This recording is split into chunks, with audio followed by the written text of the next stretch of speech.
পশ্চিমবঙ্গের ১ কোটিরও বেশি ভোটারের নামের ওপর একটা বিরাট প্রশ্নচিহ্ন কিন্তু ঝুলে রয়েছে। আর তাদের ভবিষ্যৎ সেটা ঠিক করে দিতে চলেছে সুপ্রিম কোর্টের একটা যুগান্তকারী রায়। চলুন আজ এই ব্যাপারটাই একটু গভীরে গিয়ে বোঝা যাক। ১,৩৬,০০,০০০ ভাবা যায়, বিশাল একটা সংখ্যা। এই ভোটারদের নাম নিয়েই তো যত জটিলতা। এখন প্রশ্ন হলো, এর সমাধানটা কি? সুপ্রিম কোর্টের এই রায় কি সত্যিই কোনো রাস্তা দেখাতে পারবে? আসুন আজকের এই বিশ্লেষণে আমরা এই উত্তরটাই খোঁজার চেষ্টা করি। তাহলে চলুন একদম গোড়া থেকে শুরু করা যাক। ঘটনাটা হলো, ভোটার তালিকায় একটা ব্যাপক গরমিলের অভিযোগ ওঠে, আর সেই রিয়ংটা গড়ায় সুপ্রিম কোর্ট পর্যন্ত। শীর্ষ আদালত কিন্তু সরাসরি ইলেকশন কমিশনকে একটা বড়সড় নির্দেশ দিয়েছে, আর সত্যি বলতে এই নির্দেশটাই পুরো খেলাটা ঘুরিয়ে দিয়েছে। আচ্ছা, এই যে এত কথা হচ্ছে, এত বিতর্ক, এর একেবারে কেন্দ্রে কিন্তু রয়েছে একটাই শব্দবন্ধ: লজিক্যাল ডিসক্রিপেন্সি। নামটা শুনে একটু খটমট লাগতে পারে, তাই না? কিন্তু ব্যাপারটা আসলে খুবই সোজা। তো কি এই জিনিসটা, যার জন্য এত বড় একটা আইনি যুদ্ধ লড়তে হলো? চলুন তো একটু ভেঙে চুরে দেখা যাক। এই সংখ্যাটা দেখুন একবার, ১,৩৬,০০,০০০। হ্যাঁ, ঠিকই শুনছেন, এত বিশাল সংখ্যক ভোটারের ডেটাতেই এই লজিক্যাল ডিসক্রিপেন্সি, বা সোজা কথায় যাকে বলে যৌক্তিক অসঙ্গতি, সেটা খুঁজে পাওয়া গেছে। বুঝতেই পারছেন, সংখ্যাটাই বলে দিচ্ছে ব্যাপারটা কতটা গুরুত্বপূর্ণ। তাহলে এবার প্রশ্ন আসতেই পারে, এই লজিক্যাল ডিসক্রিপেন্সি মানেটা ঠিক কি? খুব সহজ করে বললে, এটা হলো ভোটারের তথ্যে এমন সব গণ্ডগোল যা সাধারণ যুক্তিতে একেবারেই মেলে না। মানে ধরুন, কারো বয়স বা তার পরিবারের সদস্যদের সঙ্গে সম্পর্কের তথ্যে এমন কিছু দেওয়া আছে যা দেখে মনে হবে, আরে এটা কি করে সম্ভব? ব্যাপারটা আরও পরিষ্কার হয়ে যাবে কয়েকটা উদাহরণ দিলে। যেমন ধরুন, বাবা আর ছেলের বয়সের ফারাক হয়তো খুবই কম, কিংবা একজনকেই ৬ জনের বেশি সন্তানের বাবা বা মা হিসেবে দেখানো হয়েছে।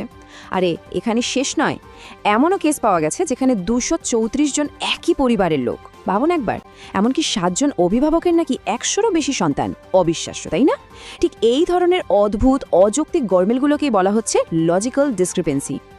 বেশ, সমস্যাটা তো বোঝা গেল, কিন্তু এর সমাধান? সুপ্রিম কোর্ট কিন্তু বসে নেই, তারা ধাপে ধাপে এগোনোর একটা পরিষ্কার রাস্তা দেখিয়ে দিয়েছে। চলুন এবার দেখে নেওয়া যাক যে এই প্রসেসটা ঠিক কিভাবে কাজ করবে, আর যাদের নামই তালিকায় আছে তাদেরই বা ঠিক কী করতে হবে। আদালত দেখুন একদম সহজ ৩টে স্টেপের কথা বলেছে। ১ নম্বর, ইলেকশন কমিশনকে সবার আগে ওই ১,৩৬,০০,০০০ ভোটারের লিস্টটা পাবলিশ করতে হবে। ২ নম্বর, লিস্ট বেরোনোর ঠিক ১০ দিনের মধ্যে প্রত্যেককে শুনানির জন্য ডাকতে হবে।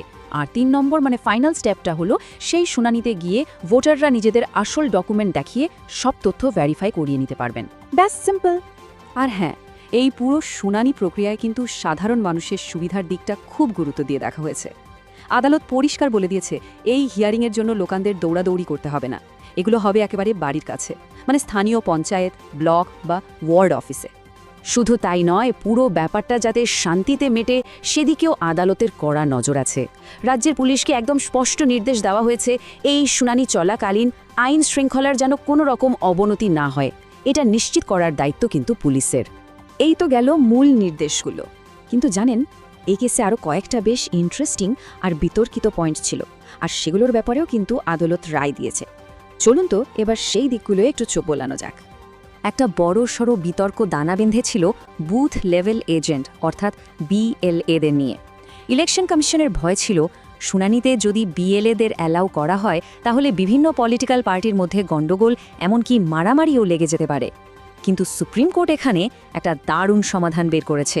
কোর্ট বলেছে, কোনো ভোটার যদি চান তিনি একজন বিএলএকে সঙ্গে আনতে পারেন, তবে তার জন্য একটা সই করা লিখিত অনুমতিপত্র দিতে হবে। মানে সাপও মরল, লাঠিও ভাঙল না।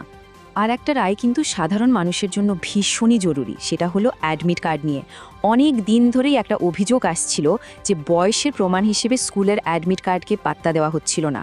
সুপ্রিম কোর্ট এবার একদম সাফ জানিয়ে দিয়েছে, অ্যাডমিট কার্ডে যেহেতু জন্ম তারিখ লেখা থাকে, তাই সেটাকে একটা ভ্যালিড ডকুমেন্ট হিসেবে মানতেই হবে। এটা কিন্তু একটা বিরাট ব্যাপার। বেশ, তাহলে এতক্ষণ ধরে যা যা আলোচনা হলো তার থেকে মূল বিষয়টা কি দাঁড়ালো, মানে এই রায়ের ইমিডিয়েট এফেক্ট কি হতে পারে, আর আমরা এখান থেকে কি শিখতে পারি? চলুন একেবারে শেষ পর্বে এসে সেই বিষয়টা একটু গুছিয়ে নেওয়া যাক। দেখুন, এই রায়ের ফলে বেশ কয়েকটা বড় ব্যাপার ঘটেছে। প্রথমত, ওই ১,৩৬,০০,০০০ ভোটার একটা পরিষ্কার রাস্তা পেলেন যে কিভাবে তাদের নামটা তালিকায় থাকবে। দ্বিতীয়ত, পুরো ব্যাপারটা একটা নির্দিষ্ট টাইমলাইনের মধ্যে শেষ করতে হবে, ফলে স্বচ্ছতা থাকবে। তৃতীয়ত, বিএলএকে সঙ্গে রাখার অপশন দিয়ে ভোটারদের হাতকে আরও শক্ত করা হয়েছে। আর হ্যাঁ, এটাও শোনা যাচ্ছে যে রাজনৈতিক দলগুলো এই দাবিগুলো নিয়ে সরব হয়েছিল, তাদের জন্য এই রায়টা একটা বড়সড় স্বস্তি নিয়ে এসেছে। সবশেষে একটা বড় প্রশ্ন কিন্তু থেকেই যাচ্ছে, ভোটের তালিকা যাচাই করার এই যে যুগান্তকারী রায়, এটা কি পশ্চিমবঙ্গের আগামী নির্বাচনের রাজনৈতিক সমীকরণকে কোনোভাবে প্রভাবিত করবে? উত্তরটা তো সময়ই দেবে, তবে ব্যাপারটা কিন্তু ভাবার মতো।